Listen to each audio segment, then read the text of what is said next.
There's a narration that 3 different people came to Imam Hassan al-Basri rahimahullah, and all 3 of them had different complaints. One of them said, "Oh Imam, we're suffering from poverty." The other one said, "Oh Imam, we're suffering from drought."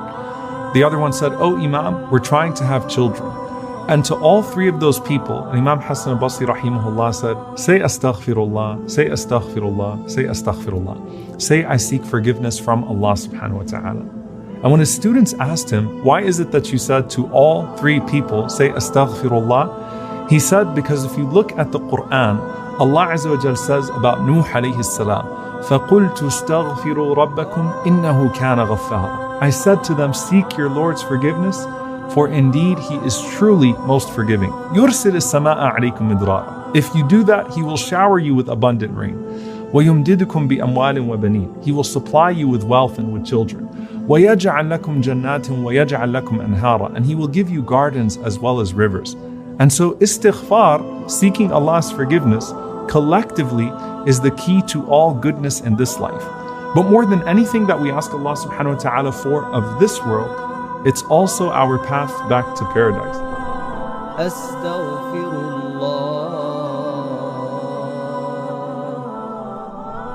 When Adam alayhi salam, our father, and Hawa, Eve, left paradise, they turned back to Allah subhanahu wa ta'ala in repentance. And Allah Azza wa Jal inspired them with the words, رَبَّنَا ظَلَمْنَا أَنفُسَنَا وَإِن لَمْ تَغْفِرْ لَنَا وَتَرْحَمْنَا لَنَكُونَنَّ مِنَ الْخَاسِرِينَ. O our Lord, we have wronged ourselves. If you don't forgive us and have mercy upon us, then we will certainly be amongst the losers. Now here's the thing, Allah gave them the words of forgiveness. And here Allah subhanahu wa ta'ala gave us the best way to seek forgiveness. And that in and of itself is a sign that Allah wants to forgive you. And I want you to think about the most forgiving person you have ever known in your life. And think about how quickly they forgive you the moment that you apologize. How quickly they relinquish a grudge, even if they had one, as soon as you say, I'm sorry. And those people are nothing compared to Al-Ghafur, the oft-forgiving. All you have to do is say, I'm sorry, and know that Allah subhanahu wa ta'ala is always willing to accept your apology. Now, istighfar, seeking forgiveness, is just one part of our wholesome package of turning back to Allah subhanahu wa ta'ala. It's essentially an admission of shortcoming that is verbalized. So istighfar is specific to the tongue. Nadm, which is regret, the Prophet ﷺ said, an-nadmu tawbah, that regret is tawbah, it is repentance. Nadm is how you feel, it's the true remorse that you have on the inside. Istighfar is what you say. Astaghfirullah, I seek your forgiveness, O Allah. Tawbah is what you do. It's the full repentance of turning back to Allah subhanahu wa ta'ala. This basically forms not just the beginning of the history of mankind when Adam alayhi salam and Eve leave paradise, but it forms the basis of your relationship with Allah subhanahu wa ta'ala. So at the very beginning, Al-Fudayl ibn Iyad rahimahullah was asked, what's more important, to do istighfar or to do tasbih? For us as human beings, is it more important for us to seek Allah's forgiveness or to glorify His perfection? Now obviously both are important, but he said that think about a garment that you have and there's a stain on that garment. So if you got a white thobe and you got a coffee stain on it, what do you do with that garment? The priority is not to embellish that garment. The priority is to remove the stain. And so he said, Astaghfirullah, repentance, seeking Allah's forgiveness, is removing the stain.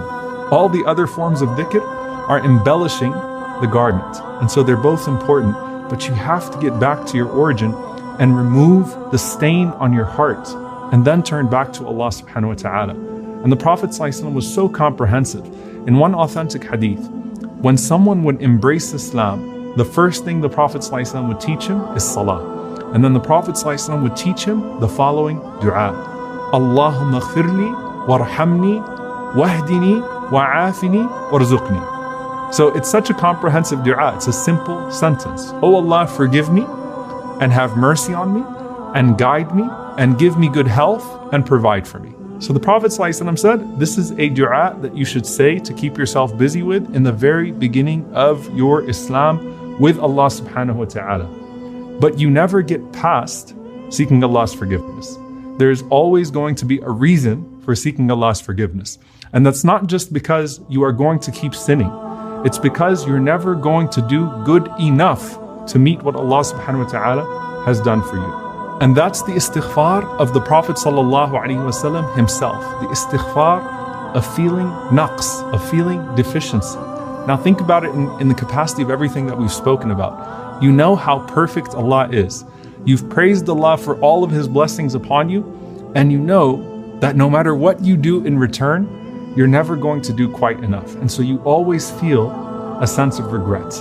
And that's why when you finish salah, you didn't do anything wrong. You did the best thing you could possibly be doing when you prayed. But you say, Astaghfirullah, Astaghfirullah, Astaghfirullah, right away. Why? Because perhaps some of my salah was lost. Maybe I was distracted. And even if I wasn't distracted, then surely I have not repaid Allah subhanahu wa ta'ala for His favors upon me. And so everyone is in a state of istighfar. Some are seeking forgiveness for the deficiency in their good. Some are seeking forgiveness for their sins. And Imam Sufyan al-Thawri rahimahullah, he said that's why when Allah subhanahu wa ta'ala praises al-mustaghfirina bil-ashar, those who are seeking Allah's forgiveness in the last part of the night, that He's speaking to two different categories of people who are both making istighfar. He said you have those who wake up in the very last part of the night to seek forgiveness with a small prayer.